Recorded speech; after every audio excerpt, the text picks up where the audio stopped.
Thanks to everybody who's joined us this afternoon. It's a pleasure to have you, and I'm grateful to have my two wonderful guests here with me today to discuss this topic that appears to be the hottest topic in the Caribbean, given the amount of registrants we've had on this webinar, which is the highest number we've ever had. I have with me today to discuss the energy outlook for Guyana. I have the Honourable Minister of Finance, the Honourable Winston Jordan. Pleasure to have you today, sir. Thank you very much. And I also have the former Minister of Energy of Trinidad and Tobago, Kevin Ramnarine. Kevin, it's a pleasure. Thank you. Thank you very much.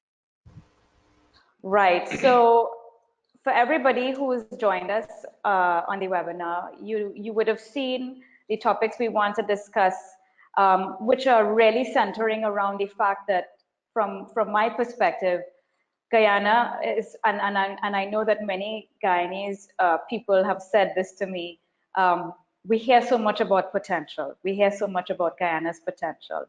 When is it ever going to be realized? And so it seems as though we have an opportunity to realize some of that potential right now in the next couple of years for Guyana. And Guyana, to me, represents such diverse extremes. You know, you have such resource richness, and then you also have so much need of improvement in terms of infrastructure and living standards and so on. And then you have examples of countries that have used their natural resources to improve their socioeconomic conditions. And then you have countries, and a perfect example like Venezuela, which is probably the most resource-rich country on the planet. And we don't have the data to prove this, but I suspect probably the poorest on a per capita basis in the Western Hemisphere, even poorer than Haiti, given what we've seen with the inflation. Of course, none of us want to see Guyana go in that direction. So we're here to talk about what has to be done to avoid this type of an outcome, and to talk about what is Guyana doing to mitigate the risks of things devolving in that direction. So I will ask the Minister first, Honourable Minister Jordan, tell us from your perspective the outlook for the energy sector in Guyana, and then after you, I'll have Kevin as well add, which of course his perspective is very much more technical and I suppose much more energy focused than yours. But Honourable Minister, could you share with us your outlook for the energy sector in Guyana? Well, thank you very much, Marla, and welcome Kevin and all our viewers and listeners. Thank you. I think finally I could say that Guyana is seeing light at the end of the tunnel with this forced discovery in 2015 from the Lisa 1 well, which has accelerated since then by Exxon. So far, they have had an 80% success. They have now, from the one drill ship, they're now having 3 drill ships on their coast, which augurs well for future. With 4 billion plus barrels of recoverable oil to date from Exxon alone, it's suggests that what we as little children growing up forward as potential can now be made into reality. That, as you know, Exxon's finds, as you know, has made Guyana one of the leading countries when it comes to success rate and discoveries, and it has attracted virtually all of the majors in the oil industry. It has also put Guyana on the map, such that not that people forgot Jonestown, but now people are more excited about what 4 billion plus barrels of oil can do. And we see ourselves, therefore, as coming down the road as perhaps the Dubai of the Caribbean, using our oil resources to diversify our country, to connect such a large country. For those who don't know, we're almost 215,000 square kilometers. Not very populated. In fact, we have one of the highest per kilometer density in the world. One of the lowest, sorry, per capita density in the world. And therefore, unscattered population with most of it living on the coast. So we have an interest in connecting our coast or hinterland where most of our wealth is, and also connecting to our giant neighbor to our south, Brazil, where there's a market waiting for us there. So the energy sector itself, with all the majors coming in and exploring and demanding a piece of our pie, with the revenues that will flow from there, and with what we have in mind to do with those revenues, not only this generation, but generations to come will be able to benefit. Thank you, Minister. Kevin? Well, it's the first announcement was May 2015. At that point, I was still Minister of Energy in Trinidad, and President Granger had just become the president of Guyana, and he came across and we met. And I remember that meeting, and I remember the excitement in Trinidad, especially among the energy sector professionals, that Guyana's moment had finally arrived. What has happened since 2015 to 2018, the last 3 years, has been, extraordinary, has been tremendous. We have, of course, we've moved from 1 discovery to 8 discoveries. As the minister said, there's been an 80% success rate. Only 2 wells have been dry. So it's the entire world is talking about Guyana, and I have to explain to people that people from the US and the UK and so on, that Guyana is a country in South America and not a country in Africa, and so there's so much that the world has now to learn about the country. But the point I wanted to make, which sort of flows from what the minister said, the picture that we had in 2015, and the minister would agree, this picture changes every month. It gets clearer, and it actually gets bigger and more positive. So we've gone, as I said, from 1 discovery in the Liza 1 well, and we've now had 8 discoveries. The latest production forecast for Guyana is simply mind-boggling. Exxon tells us that production will commence in 2020 at 120,000 barrels of oil per day, and that is going to peak at, according to Exxon, at 750,000 barrels of oil per day by 2025. And this latest figure for 2025 came out only last month. Before that, there was a forecast from a company called Rystad from Norway that said 700,000 by 2031. So the point is the figures are all big, and the figures are changing rapidly. So if we do this webinar in 6 months from now, we probably would have bigger numbers. So that's the point. The figure is changing. So what does 750,000 barrels of oil per day mean? Trinidad's peak oil production was 229,500 barrels in the year 1978. And our oil production has been in decline ever since. But as Marla would know, we also produce a lot of natural gas.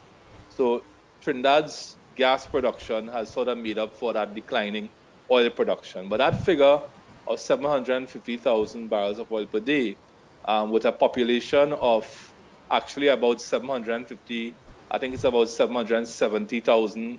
The figures vary depending on the source. Would probably make Guyana the highest, in terms of per capita oil production, #1 in the world, Wow. up there with Kuwait and Qatar. So a mind-boggling story, and I think it is one of the most significant developments in the history of the Caribbean for the last 50 years. Yes, I it is. agree. Just a small point here is that 120 is what the Exxon will be ramping up to. They won't start out at 120. So I figure Correct, within 1 to 2 years they may get up to 120, but it's slightly smaller than that. So, Kevin, I accept your invitation to have this webinar in another 6 months once the minister agrees, and let's see what the numbers look like then. Numbers may change again, I hope upwards. So this is an increasingly positive outlook from an oil production perspective. right? We all agree on that. And so in 6 months, who knows what the number might be. But let's switch now to what does this mean for the economy, and more importantly, what does this mean for people? Because that's, at the end of the day, that's all that really matters, right? Because it makes no point doing any of this if you can't make people's lives better in a sustainable manner. So in reading the Green Paper, of course, there was a lot of citation of background work and work that has already been, empirical work that has been done, that highlights what the risks are and how do we mitigate by, for example, putting into place a sovereign wealth fund, putting into place fiscal rules. And one of the things that I think is already positive about what Guyana is doing is the fact that already Guyana is a member of the EITI, the Extractive Industries Transparency Initiative, which Trinidad only joined a few years ago. Kevin, I'm pretty sure you can tell us the date and the time. January 2015. Right. And Trinidad only established a sovereign wealth fund, 80 years after we started producing oil and gas, something like that. Yes, heritage. Right. So already Guyana is doing things better than Trinidad has done. And I'm not suggesting that Trinidad is an appropriate benchmark by any means. But I want to ask you, Minister, in particular, the socio-economic outlook for Guyana. Unlike we're saying and we're agreeing that the energy sector outlook is increasingly optimistic. But when you look right next door at Venezuela, that doesn't necessarily mean that the socio-economic outlook is as optimistic unless we get certain things right. Could you share with me, Honourable Minister, what your perspective is in terms of how are we going to ensure that we get it right from a socio-economic perspective, and what is your own outlook for the socio-economic outlook for Guyana? Yeah, well, very good question. I think we don't have to look outside of our borders to recognize some of the issues you have raised. In fact, I believe both Guyana and Jamaica, but Guyana, I sort me ahead, must have the longest running history with structural adjustment programs. This is an amazing fact for a country that's so resource rich. So pointing to Venezuela in terms of where they are, we had our own kind of Venezuela, albeit we didn't reach the kinds of inflation that we are hearing over there. But certainly I was telling somebody yesterday, if they remember that Guyana's currency exchange rate at one time was $1 equals $2.55 Guyana. And today it's $1 equals 200 plus. And that's because of the rapid devaluation that we had in the late 70s, throughout the 80s, and into the 90s, only abating in the early 2000s, essentially. And that's a combination of poor economic and other policies, which also has had a lasting effect on our human resource potential and the uneven pace of development in the country. So we have tremendous experience with scenarios where we did have windfalls. We had windfalls in sugar, we had windfalls in bauxite that had not been used in a manner that was sustainable. And that is an experience that we have learned, and we have put in place, we are beginning to put in place institutional and other mechanisms to ensure that we don't go down that path all again. As you will recall, just 15 minutes ago, we were talking off the air that, for example, we should have had a sovereign wealth fund when we had all that sugar monies that were coming to us well in excess of the world market price that the European Union was paying for us. We were blessed with calcined bauxite at a time when we were literally calling the price of that bauxite, which is virtually unheard of apart from OPEC. And again, we didn't have a sovereign wealth fund in place to put aside the excess revenues that we were earning from those two key industries. Right. And then we virtually consumed most of it, and then we ended up where we are. So one lesson we have learned is the creation of that sovereign wealth fund. Right. That sovereign wealth fund will have three broad objectives. It has an intergenerational aspect, recognizing the country will be there in perpetuity, and therefore other generations must benefit. It will have that stabilization component, recognizing that we don't control our prices, and those could have high volatility in prices. And then it will have a component that has to do with our present generation enjoying part of it and preparing the basis that future generations will earn from it. And that's where we invest the infrastructural, the human resource development aspect, and so on. For many years, as you well know, and still up to today, we were regarded one of the poorest countries in the Western Hemisphere. I don't think we have grown significantly since then, but I still do believe that we are still among the poorest in the hemisphere. So we have a lot of ways to go in terms of building climate resilient infrastructure, making better use of our energy resources in terms of water, solar, bagasse, and so on. We have rich resources in those areas, connecting our coast with our hinterland. As you know, in terms of Guyana, the bulk of the people live on this narrow strip called the coast, for which climate change is decimating piece by piece.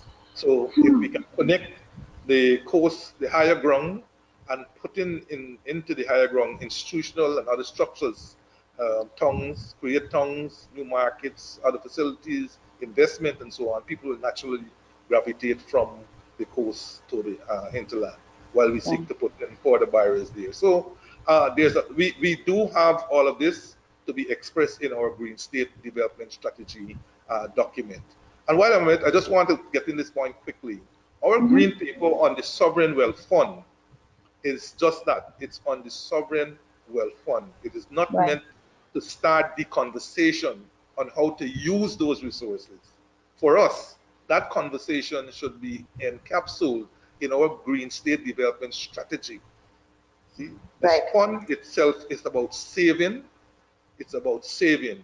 The Green State Development Strategy is about investing for our future, essentially. So I want to put that caveat, especially for those who are listening, who may wish to ask, well, whether we're going to be doing this, whether we're going to be doing that, cash transfer, this, that, and so on. I really want us not to think that the Sovereign Wealth Fund is designed for that. Right. That's a very important clarification, Minister. I'm glad that you mentioned that. Kevin, your thoughts? Well, I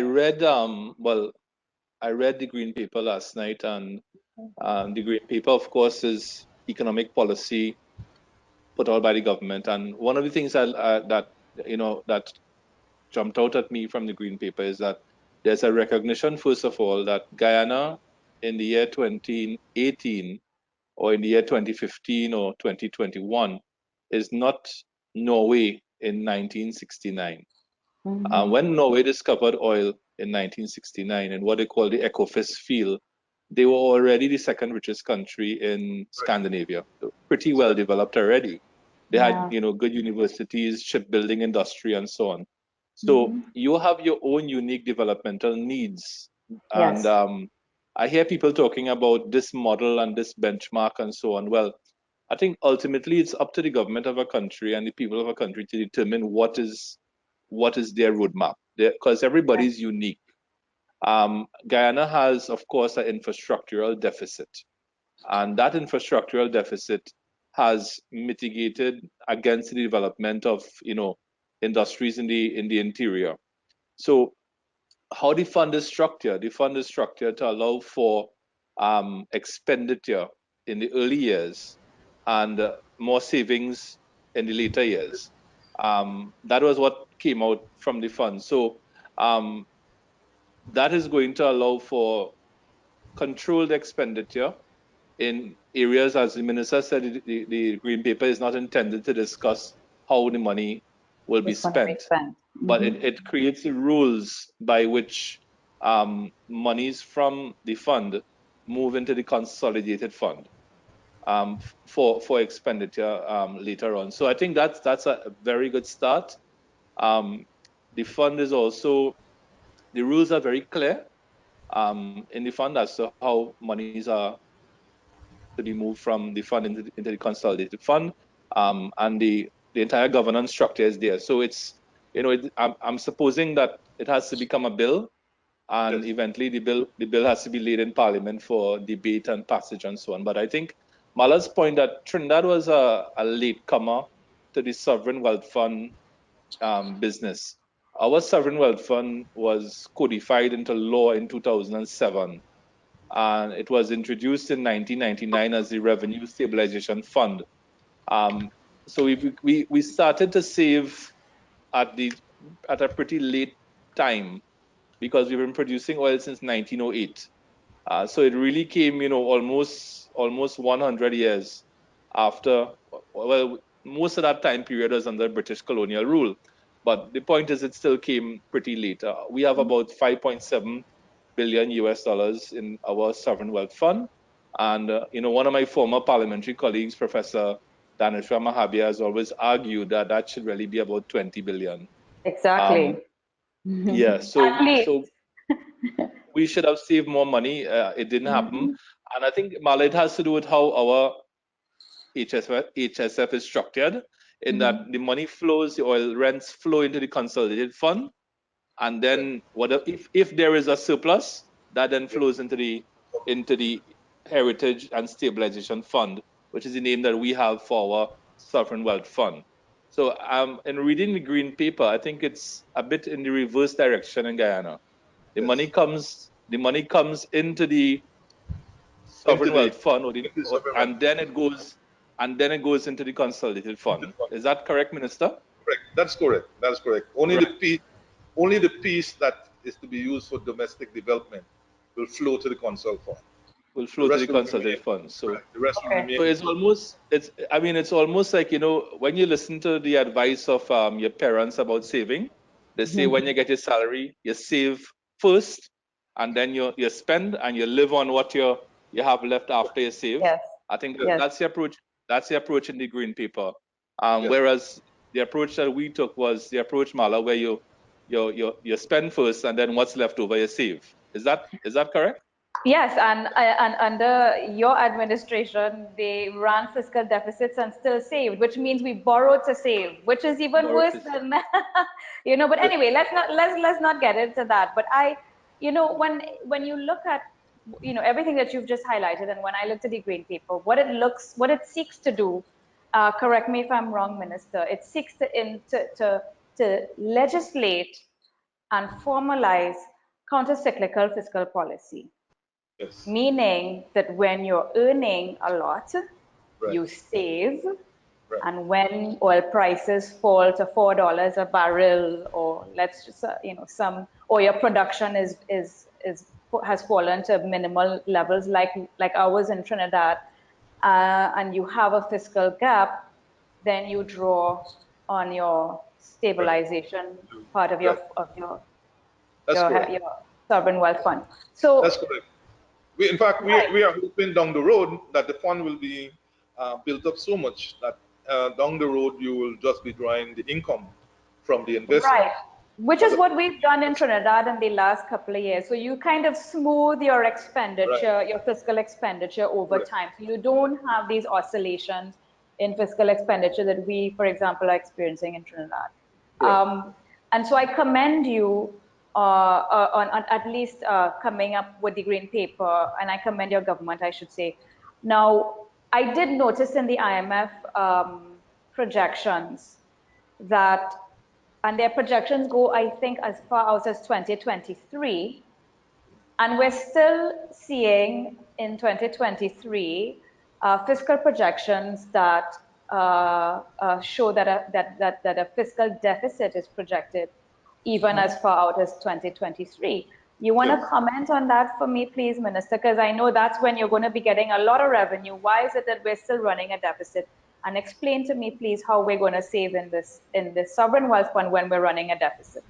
Well, the issue here has to be partly to do with absorptive capacity too, because while we will be getting monies coming out of the sovereign wealth fund, remember we only project to get roughly about 300, around about 300 plus million US in the first couple of years, essentially, and money is not going to flow before the end of 2020, and that's not going to be 300 and something million.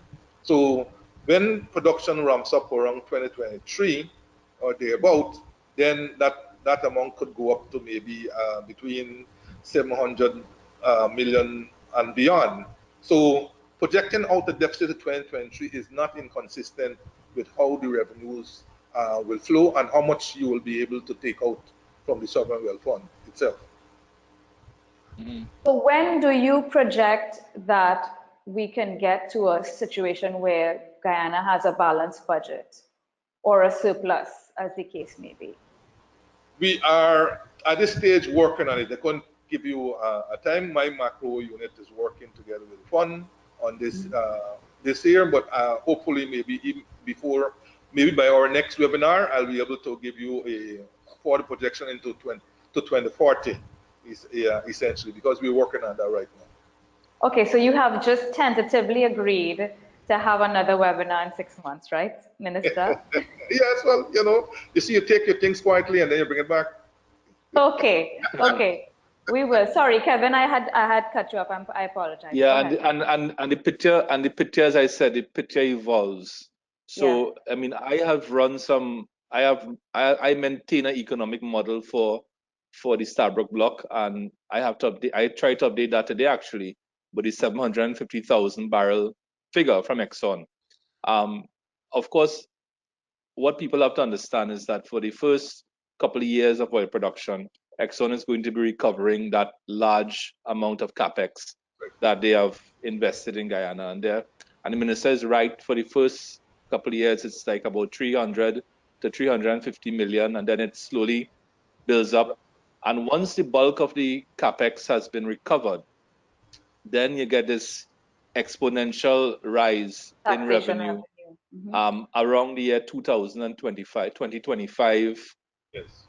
It could be before, could be slightly after, but my calculations show that by 2025, you begin to have the almost exponential effect, because most of the costs would have been recovered, and therefore the profit sharing is the sharing of a much larger pie, because the profit is larger. Right. So the expectation should be, that for the first couple of years, you have not super revenues. You have to wait a while for costs to be recovered. Yes. And Marla, just to add also to what I said, you have all this money, yes, but you have a big issue in Guyana called absorptive capacity. And so to get proper bankable projects will require lots of feasibility now. I mean, for example, to build a road from Georgetown to say Letem, for which we've been struggling to do for many, many years, probably requires almost $1 billion. But to spend $1 billion, the economy has to have the kind of skills, they have to have the feasibility studies and everything else. So you have the money, you do have the money, but you don't have the skill set, and that will require us building that up over time, and also in the meanwhile borrowing or hiring some skills from the region and further abroad to help make up that deficit. But yes, we do have an extremely large human resource and infrastructural deficit, and to avoid resource costs, to avoid resource costs, to avoid high inflation, and so on, we'll be dripping the money into the economy as it can be absorbed, essentially. Glad to hear that. And yes, I'm glad you mentioned pre-source curse, because that's not something that you hear a lot about, where the anticipation of all of this fiscal revenue causes countries to overspend before the revenue arrives and borrow against supposed future revenue and so on. But going back to the whole socioeconomic outlook, which is where my heart is. Yes. So we spoke about the fiscal and the sovereign wealth fund, and basically some of the institutional factors that we're working on. In terms of a poverty reduction strategy, or even a development strategy, to what extent is Guyana encompassing the Sustainable Development Goals? Have we identified how these goals, those or otherwise, will be financed? What is your strategy going to look like in terms of that type of development? Yeah, well, as I indicated earlier, we are putting together a medium to long-term plan that will be encapsulated in what we call the Green State Development Strategy. And Right. that the development strategy, among its several objectives, target the achievement of the SDGs itself. Right. In fact, Okay. if I were able to just indicate a couple of the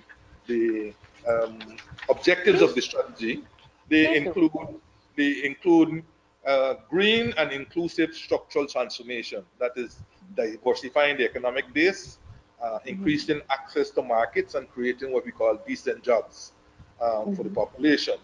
Then we talk about sustainable management of natural resources and expansion of environmental services. Then we speak about energy, transitioning to renewable energy and greater energy independence. Then it will speak about resilient infrastructure and spatial development, human development and well-being, governance and institutional pillars, and international trade and investment. Those are more or less the 7 pillars of our Green State Development Strategy, each connected to one aspect of the GS, the SDS itself. Quite a bit of funding will go towards improving our socioeconomic conditions. So in addition to the physical infrastructure, there will be what we call the soft part of it, which is people themselves and the systems to make people improve their productivity itself. A lot of emphasis on small businesses, quite a lot of emphasis on youth and women, quite a lot of emphasis on youth and women and Very good. their role in the role and place in the development of our country. Very So good. that is where, and that strategy will span, I think, 20 years, 15 or 20 years, I think it is. It will be ready Wow. in its draft form in another couple of months. As we go out to the consultation countrywide, and the first draft will be within a couple of months, and hopefully we can put it out there for discussion with finalization shortly.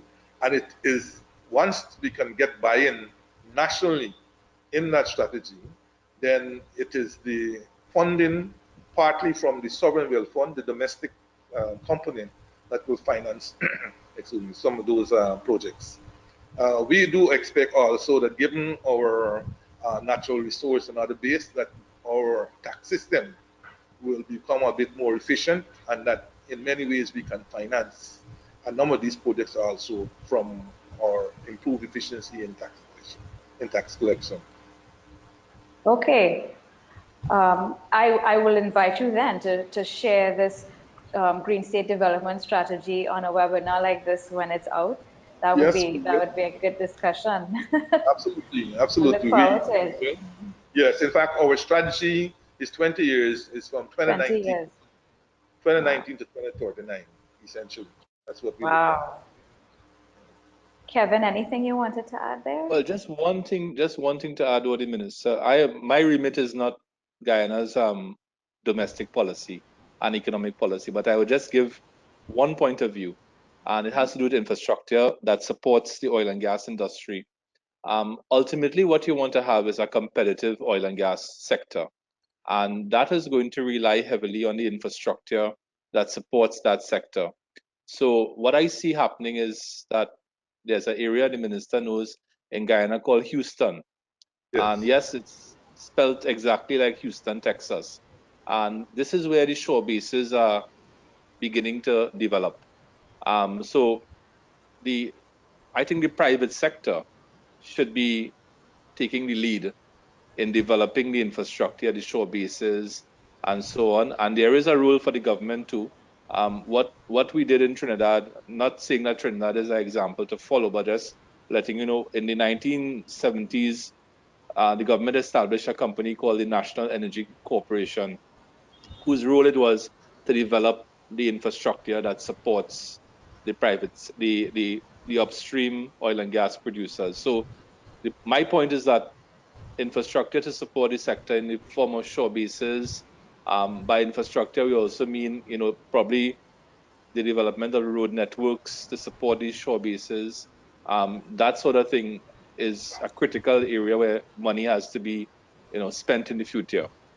Yes, and you're absolutely correct. Actually, what is taking place in Houston is privately driven. But Yes. we at the government level, recognizing spatial development, we would like to see more investment going into areas which are either undeveloped or, but at the same time have the critical advantages in this area. We have a place called Crab Island that is near to the Barbies Bridge. As you know, some say it's an ideal place to do that kind of activity.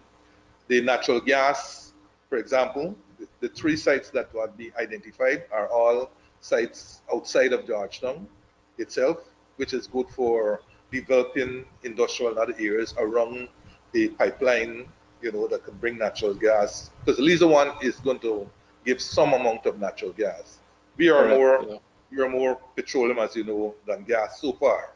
So far. But Liza one can give some amount of gas that can do some work in the area of electricity, cooking gas, and maybe small industrial site. Now we're looking, if that is the case, we're looking more out of Georgetown to do that. So yes, that those are in the plans. But I agree with you. We would like to see that being more private sector driven or public-private partnership where the costs might be prohibitive.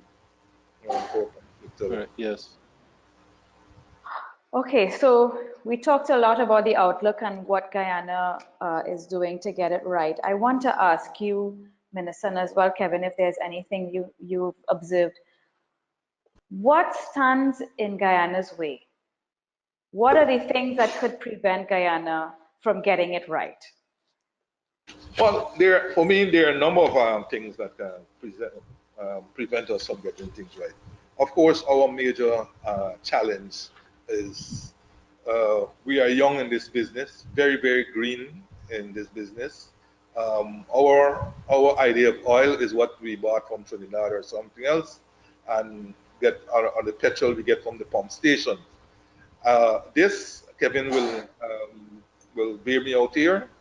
This might have been the fastest time between discovery and Correct. Yeah. bringing to fruition, to production. 5 In a years. country, in 5 years, in a country that's zero Wow. knowledge about oil of this kind. All right, so that is an enormous challenge. And Yes. while you may mitigate it somewhat by buying skills, the purchase of external skills is going to be enormous at an enormous cost relative to if you were able to develop that in-house. It's going to be a long curve of learning for us, so that is a challenge, really a real challenge. In terms of also ramping up, I mean, we would like the money, but it's a depleting resource. So we have to have ideas about how fast you ramp up, who makes those decisions, keeping keeping Exxon or whoever else on board, and within the timelines that you may have in mind. So the big question is human capacity there. Big question is expectations, which can throw you off track. The best of intentions can go right if you succumb to what we call public exhortations for consumption type expenditure. Uh, you're not. I'm sure you're not unaware of a debate that is going on Yes. that has catch like bushfire, as we say in Guyana. All right, Yeah. Yeah. and you go anywhere now. Nobody wants to hear anything. They want to hear when you produce $5,000, five When are you? thousand. When am I gonna get it? When Yeah. am I going to get my 5,000? So Yeah. it is things like those we were trying desperately to avoid, and Yeah. to have people concentrate more on how this resource can be put to use so that it is lasting. It's not a 5-year thing, it's not a 3-year thing, but it can last throughout the years and so on. So we don't mind this debate. Let us give you this upfront. We don't mind the debate, but I think there's much more in terms of the debate on these matters that we can highlight. And the fixation with this particular aspect doesn't do justice to the other areas, particular areas that we have to take. Of course, we have a neighbor who we are not very thing with, and we have to look at that. That is with the ICJ at the moment. We hope that that can go at a pace, and that we know that the decision will be in our favor. The issue there is whether the neighbor is going to comply and accept the decision, and so far they don't, then it also still continues to put a damper, despite how much resources we have, it continues to put a damper on our rate of growth of development. So we have a number of challenges, but I would say almost all of them are not insurmountable. Right. Planning in the Caribbean, as you know, has been given a bad name. There's nothing wrong with planning. Absolutely nothing wrong. It's the implementation of planning that we have had the problems with. So, and every time we found a resource in Guyana, that's when we diverted from the planning that we had. So we have to learn from that also. Yes. To stay the course, come hell or high water, as a former president used to say, to stay the course, and always in the back of our mind that there is a greater good down at the end of the horizon. I agree. And I mean, with respect to this debate on the $5,000 US $5,000 cash, direct cash transfer that is being debated, I mean, yes, you have competing demands. You have, basically a poverty reduction mandate, if you will, or at least a goal against other competing interests. But I would say something to you from my experience in Trinidad and from what I see around me and what I've been able to read. Anything that you do with these resources has to be fiscally and externally sustainable. It has to help lift standards of living, again, in a sustainable manner. And it has to be done in a manner that does not create a dependency syndrome like we have in Trinidad and there are in many other countries. And that, to me, if you somehow, Minister, are able to meet those three goals in whatever strategy you decide and your government and your people decide, I think if you meet those three things, you would have made significant progress. Absolutely. And that's what I wish for you and your people. Absolutely. So it is 2:44. I think it's time for us to turn to take some questions from the audience. Please, Mali. Thank you, Marla. I've gotten a lot of questions. I wanted to, before we get into this, into the questions, I wanted to just remind everyone the Sovereign Wealth Fund. I pasted the link to the Sovereign Wealth Fund in the chat, so you can download that and access that there. Anyone that's watching on a recast or on YouTube, you'll be able to see that in the description of the video. So that's available there. I've gotten a lot of questions for the minister about the development plan, specifically short, medium, and long-term growth goals and requirements. Minister, if you could just address when the details of the development plan will be made public, as well as how it ties in with the Green State Development Strategy. I didn't get the question. It's the Green State Development Strategy that will be made available early next year, and it's a 20-year plan that is designed to put Guyana's economy on a green path to development, encompassing issues such as renewable energy, climate resilient infrastructure, human resources growth, spatial development, and so on. I didn't make a quick announcement of the 7 pillars of the Green State Development Strategy, but I can go over them if the person didn't hear them. I think that if you could just spend 1 to 2 minutes going through that, it's worthwhile, because I've gotten a lot of questions about that. Yeah, so the Green State Development Strategy has 7 pillars. The first pillar is green and inclusive structural transformation, including diversification of the economic base, accessing new markets, and creating decent jobs for all Guyanese. The second pillar is sustainable management of natural resources and expansion of environmental services. And this is really the stewardship of our national patrimony. The third pillar is energy, that is transition to renewable energy and greater energy independence. Right now, almost all of our energy comes from fossil fuel, and so we would like to see.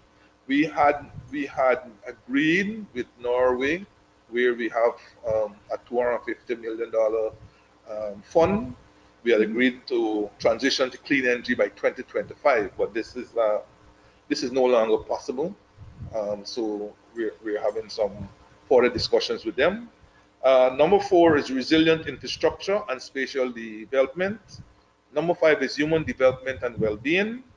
The 6th pillar is governance and institutional development. And the 7th pillar is international cooperation, trade, and investment. In putting together the Green State Development Strategy, we are being helped by the United Nations Environmental Program. There are numerous consultations that are going on all across Guyana.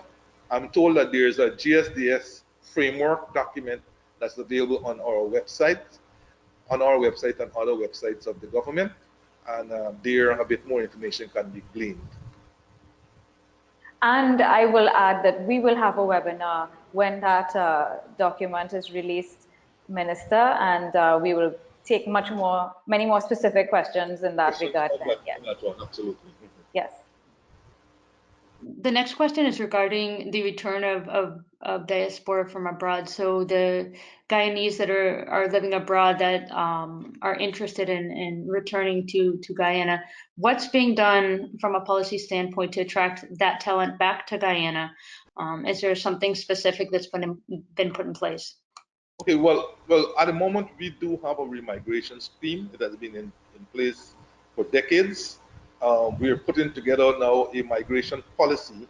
That policy is before the cabinet for discussion and sign off. But even without that policy, we have a remigration scheme that gives those who would like to remigrate certain benefits as relates to concessions on their tools of trade, their personal effects, motor car, and so on. We have land in a scheme designated for remigrants who can get into that scheme and build their own homes and so on. At the moment, we do not have a scheme as it relates to paying remigrants the kind of salaries that they might be accustomed. All right. This has not stopped a few from coming and working within the structure that we do have. But we do recognize that to get the level of skills that we require, particularly in the petroleum industry, that we will have to fund those skills. And so we are looking at right now taking a loan from the World Bank of about 20 million. It's a soft loan. It's a 1% loan or so. And in that loan, a part will be, we're trying to structure part of it to purchase skills over a 2 to 3 year period while we attempt to develop in-house skills over the long term. Can you comment to us, please, if the government is going to, or if they have the intention to regulate the rate at which Exxon produces? And I've gotten a few questions around how would that be done? So I don't know if that's something Kevin may be able to have some interesting commentary on as well. Well, in Trinidad, the Ministry of Energy has to determine the rate at which wells produce. And the reason for that is that it is all part of reservoir management strategy. So I don't know if Guyana has that same approach, but sometimes companies tend to overproduce reservoirs. And in their enthusiasm to overproduce, what they do is damage the reservoir. So this is where the ministry steps in, and the initial rate of production has to be agreed between the ministry and the company. So that's what we do back home. What I would say is we had a presentation recently in Trinidad with the Geological Society, and one of the things that we were impressed with was Exxon's field development strategy, which includes what they call injector wells to inject water and natural gas back into the oil reservoir from day one. And what that does is maintain reservoir pressure and give you a much longer production life from your reservoirs. So that's first class or world class reservoir management strategy that will give Guyana much longer life for these reservoirs. Yeah, we have just established the Department of Energy. It's a department of one so far, in that we've got ahead. But soon, key staff will be in place. And this Department of Energy will be responsible for developing policies, including the extraction rates and so on, for various companies who are producing on the shelf. But there's a company in Trinidad called the National Gas Company that started off with a desk and one person in 1975, and it's now one of the biggest companies in Trinidad. So I hope that's inspiration. Yes. Yes, I'm told one of the skill set we're looking for is specialists in reservoir management, who will be housed within the Department of Energy. Yes. Good stuff. Yes. Will the government of Guyana create a state-owned oil company? Is that something that's in the plans? And what would be the advantages and disadvantages of that now that Kevin's brought up the NGC? The state-owned company is not under active consideration as of now. We had asked for advice from certain multilateral institutions. I believe they've offered that advice, but this is not a decision that has been made in full. Again, this is one of the areas that the Department of Energy will be looking at.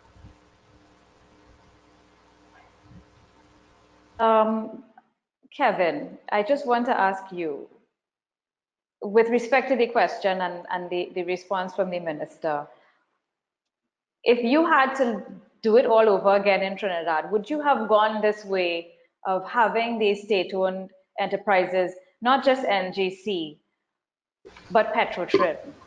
And therein, I want to also prompt the minister around a question of a refinery. Well, quickly on Petrotrin. Petrotrin has become quite problematic for Trinidad and Tobago. It's at a point where it's losing money every year and it's heavily indebted. And it's a net user of foreign exchange, and not a net as you discovered a few weeks ago, it's a net user of foreign exchange. So the answer to the question is there's no clear answer to that question, because there have been examples of state-owned and state-run oil and gas companies around the world that have performed well. Case in point being Petronas in Malaysia, case in point being Statoil in Norway. I think a lot of this, and I want to say one of the companies that stands out in the Caribbean as being one of the best run companies in oil and gas is Suriname's Staatsolie. I have always heard positive things about Staatsolie from the investment banking community in New York. So if you look at these three companies, Petronas, Statoil, and Staatsolie, there's a degree of insulation or sort of arm's length distance from the political directorate. The other thing is that the boards, in the case of Statoil in Norway, because I was researching this a few years ago, the appointment of the board is all the directors don't come from the cabinet, or the directors come from representatives of the staff, of the union. So what you have here is a diversity of directors, similar to what the Green Paper recommends for the Macroeconomic Committee and the other committees that that will govern the Guyanese Sovereign Wealth Fund, where you have representatives of the banking sector. So that's actually pretty positive thing coming out of the Green Paper. But the question of whether Guyana should have a state enterprise or not, that's for the government of Guyana to decide. But I think that a time will come in the next decade when it will become necessary to have a corporate vehicle to represent the interests of the people of Guyana. And however the ownership of that is structured, that's up to the government. As Marla would know, we did an IPO in 2015, of which I'm very proud of, the Phoenix Park or the TTNGL IPO, where we put a significant amount of one of our best state companies onto the stock exchange. So maybe going that route too, where you have partial government ownership, partial public ownership could be one way. But I think the time will come, the junction will be arrived at in the next decade where it will be necessary to have a vehicle to, a corporate vehicle to carry the interests of the country forward. Yeah, I have no doubt what you're saying is absolutely true. And that is why I said we have been given certain advice as relates to establishing a state oil company, but we haven't acted on such advices yet. We think it requires a bit more study as to how advantageous it will be for us to establish them and the timing if we do of establishing. And all those other issues will come into place as to whether we structure it as a fully state-owned or whether we go public with it or any other corporate structure that might suit us. As to refinery, again, we had some studies done. Those are still ongoing. We are aware that there are a number of refineries in the Caribbean, in immediate vicinity of us, not least of which Trinidad. I heard that our oil is kind of light. Trinidad's, I understand, perhaps might be a bit heavier, but I understand there are ways to overcome, or they're blending, I understand, that could give a desired standard. These have to be studied. I'm aware of discussions going on with our neighbor. And at the end of the day, it will be determined whether we should get a refinery. I don't think that is on the immediate horizon, given where production will be as it relates to our part of it. But certainly as production ramps up, when it becomes feasible, I'm sure a refinery will become more and more into the picture. I'm not an oil man, but I understand also that if the oil is being extracted closer to land or on land itself, that a refinery is better suited than, for example, where we are, where our oil is coming from deep sea and further out into the ocean. So clearly we'll be having to ramp up at 700,000 barrels a day or thereabout and so far away for oil refining to be making much sense. If we do our oil refinery, or in the meanwhile, if we co-share with one of our neighbors where this is concerned. But no definite word on whether we are establishing one or whether we are going to go in partnership with one of our neighbors. Okay. Within and outside the energy sector, could you comment on what the opportunities are for investment in Guyana? Well, put it this way, I heard Marla say that perhaps Venezuela is one of the most blessed countries on earth. So too is Guyana, because apart from oil, which is the latest of the natural resources to be exploited, Guyana has virtually every mineral that you can think of. Some of them not exploited as yet, but certainly as their competitive advantage and the pricing becomes more favorable, I'm sure they will be exploited. I don't know whether you know, but at one time uranium was being mined or explored by a French company called Sojimo. So there you have it. And a rare earth metal was being explored by, I think, a Chinese company. So we got all kinds of stuff. Not forgetting arable tracts of land, huge arable tracts of land. So the investment climate has improved significantly over the last decade.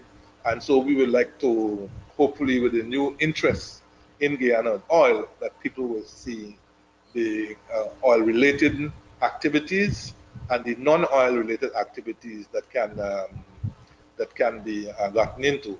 You know, we're selling out the sugar. and we are amazed to see how much interest. We have virtually 75 interested people, people who are interested in buying either sugar, buying out the entire sugar industry, or buying out some of the components that some of the estates that we are selling. And this is amazing, quite amazing indeed. Yeah.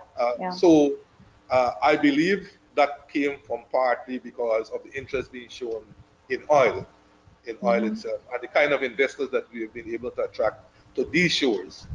There's a number of interest that's also being shown in the areas of tourism, tourism itself, and that will help us in what we are seeking to do in diversifying away from oil and make certain that our dependence on oil can be reduced as quickly as possible. One just has to look and see what happened to us when we were depending on sugar, or if it's not sugar, it's bauxite, or if it wasn't bauxite, it was gold, and so on. So this one commodity of a primary nature dependence we would like to rapidly remove away from, and this is where these resources can help us to get cheaper energy, more connected roads, better skilled human resources, all of these that are investors look for when they are looking to invest. We have the land, we have the weather, we have the geographical position, we have the oil. So now I think more and more we're getting into the realm where investors will see us as being a serious country to do business. What can I just sure, go ahead. Continue? I've gotten several questions around the institutions that will be put in place to support just what you said, the attraction of investment. So if you could just comment on some of the institutions as well as policies that will be put in place to deal, for example, with corruption, transparency, oversight of the sovereign wealth fund. Well, that's what I was actually going to ask, and specifically around procurement, Minister, if you can comment on that too as well. Well, the legislation for the sovereign wealth fund, the draft that I've seen, has so many different layers of reporting and oversight that sometimes I wonder whether indeed, we'll have the capacity to do such. But I understand that it's required in the context of the Santiago principles that we're trying to let the fund be adopted. In terms of, look, corruption, you can put so many policies in place. I know places that have extremely strong oversight when it comes to corruption laws and so on and so forth. Yet corruption, adheres. We have laws against corruption. We have the Integrity Commission.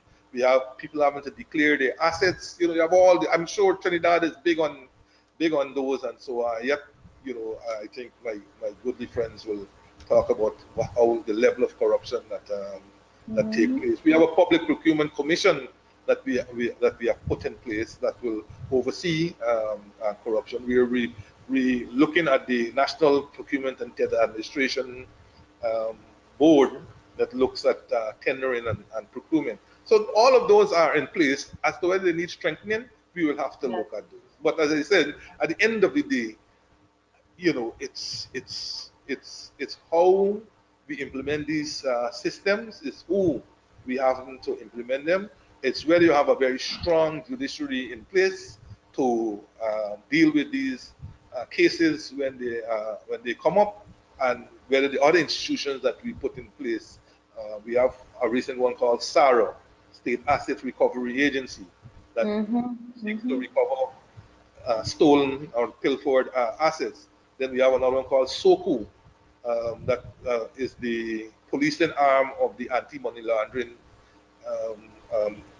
and the FIU, the Financial Intelligence Unit that we have put in place. So you have all these different institutions. Their effectiveness, though, lie both in the kind of legislation that you put in place, and whether we have the capacity by way of the human resources to implement the legislation and to really give meaning to the practical side of things.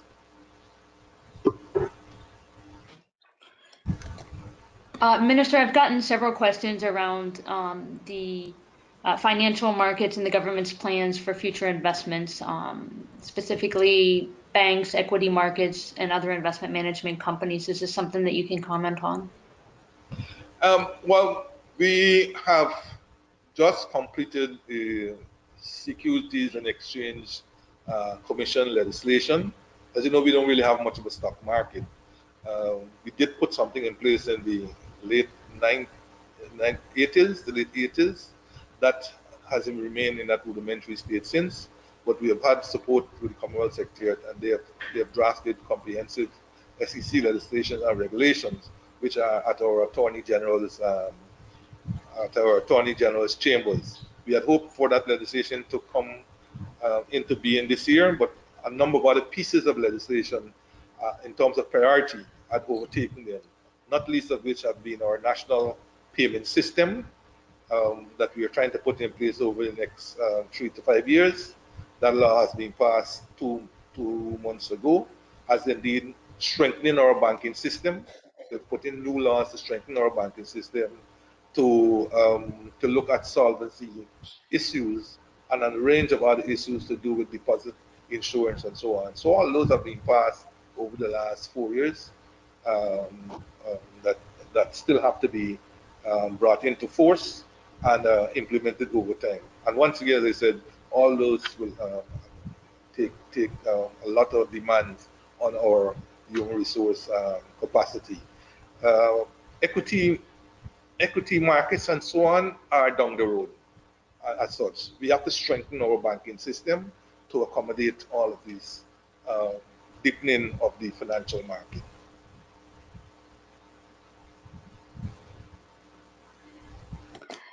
There have been some questions around how locals are being engaged in the development of the policies. If you could comment on that. We've mentioned the Sovereign Wealth Fund, but also social protection systems. How is the public awareness exercise being carried out locally in Guyana? I'm not sure. I'm not sure the question, the context of the question really, because every piece of legislation that we have takes a different course in terms of its arrival to the Parliament. And even when it arrives at the Parliament, for example, they may go to what we call a select committee, where the opposition and the government will sit and go through the piece of legislation in fine tooth comb and make the necessary changes. We may also take memoranda or in person oral presentations during those sessions. A number of the bills, like for example, this paper, this green paper on the Sovereign Wealth Fund has been put on the website. We are engaging public consultations. We are engaging private consultations. We have had tremendous feedback from various people around the world on the green paper, diaspora people, non-diaspora people, and so forth. So there are wide aspects of consultation. The Green State Development Strategy, for example, the people have traveled the length and breadth of Guyana doing consultations in people's homesteads, on the tents, venabs, and so forth. And they have a wealth of information that they are collating to write each section of it. When each section is finished drafting, it will have its own set of consultation. Finally, getting into the GSDS, and that will itself have its own consultation. For it to be a national document, it has to be presented to the Parliament, and it has to be approved by the Parliament. So we will expect to get buy-in. You'll have to have the widest of consultation before we can call it a national strategy that will stand the test of time, and not when, if a government changes, then somebody scraps it. We have had numerous examples of where that has happened. So if I might jump in there, Minister, what you need is to have these things legislated so that when another government, if another government, they can't just scrap it, which is, one of the failings we face in Trinidad and Tobago with our development strategy, the Vision 2020 and now the Vision 2030, not being enshrined in the legislation, and then when the government changes, it's dismissed, put on a shelf. Yeah, well, even if you legislate, once the government has a majority, unless it requires a special or golden share type majority, then a simple majority can just change it. So, Yes. and even when it has national blessings, there's nothing that says that the government can't, depending on circumstances, change course or whatever the case. But one hopes that we don't waste resources by having one party compete with the next one because it was done by X party, then I don't want Yeah. it, I will, so on. But that it can be a continuum, only changing and adjusting for circumstances as it relates to the fact that we are not in a silo but part of a bigger economy, called the world economy, and we adjusting it as we suit. But there's nothing wrong. There's nothing wrong if one party says by 2040 we should have, say, industrial status, or we should have developed country status, and we move towards that. The goal is great. How to get there? Well, Yes. is what might be a bit of a contention, really. Mm-hmm. Do we still have a few more minutes? I would say we do. If we have a lot of questions, I would defer to the gentleman if they have more time. Sure, we could. Well, I Most of the have. questions are for the minister in any event. Well, right, and the minister's time is up. Oh, okay. Well, if the minister's time is up, I guess we need to wrap up. Yeah, the minister's time had been up 15 minutes ago, but I was enjoying the conversation, and I've committed to do another one in 6 months' time. When Right. we'll have a couple more discoveries. We'll have some more information to share as it relates to the Green State Development Strategy, as relates to the Sovereign Wealth Fund. By then, the Sovereign Wealth Fund would have been laid in Parliament in 6 months' time, because we have committed to lay it before the end of this year. So, excuse me. So we should have some good discussions in the next webinar on areas of the GSDS, the legislation. Maybe even the petroleum legislation will be out. The local content legislation should be out by then.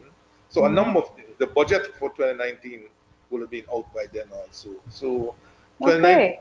6 months from now, 2019 is a fantastic year, and it certainly is the year before the next elections again. Okay, so we have a date in 6 months, right, Minister? Yes. 6 months, yes. So I just, Kevin, let me give you an opportunity to make your Yeah, closing just remarks. my closing. I just want to focus on 2 points. Sovereign Wealth Fund is clearly the correct direction to go in, and the green paper is a good start. Hopefully, we'll have it as law by the end of the year. The second point is the supply side of the economy. With this huge influx of US dollars coming into Guyana over the next 10 years, there's going to be an increase in demand for everything. As a Yes. result, of course, focus has to be placed on the supply side of the economy, and that by that you mean skills development, you mean infrastructural development, and things like your ports and so on. All those things have to step up to meet this growing economy and this increase in demand for everything. So those would be my closing remarks. Right, and I thank you for that, Kevin. It's a good point you make there about, all of this inflow of US dollars, and much of what we consume is imported in the Caribbean. Guyana, probably a lot less so than the rest of us. But if you think about this $5,000 grant that is being debated and contemplated, I would imagine that a lot of that, if somebody were to get these in their hands, a lot of that would end up driving imports, basically. And that's something, exactly, consumption and therefore imports. And that's something we would want to caution against, because it does not point to sustainability. But I would want to close by saying that, again, those 3 things that are important. One, making sure that whatever you do is fiscally and externally sustainable, and that you can lift people out of poverty and achieve socioeconomic development sustainably, and that we don't create a dependency syndrome in Guyana the way that we've done in other countries. I think if you meet those 3 goals, in whichever way is relevant in the context of Guyana, I think you would have made significant progress that would be lasting. I really want to thank you, Minister. I can't tell you how grateful I am for your time and for the wealth of information and insight that you've shared with us. Kevin, as well, I mean, you've walked the walk and Thank you very much. you've seen the best and you've seen the worst. And so you have an absolutely important perspective to bring to the table and to the conversation. So we have a date in 6 months. I thank you two gentlemen tremendously. I thank everybody who stayed on the call throughout the duration of this webinar. I really appreciate your time. Thank you, and we'll do this again soon. Thank you very Okay. much. Thank you. Thank you. Thank you.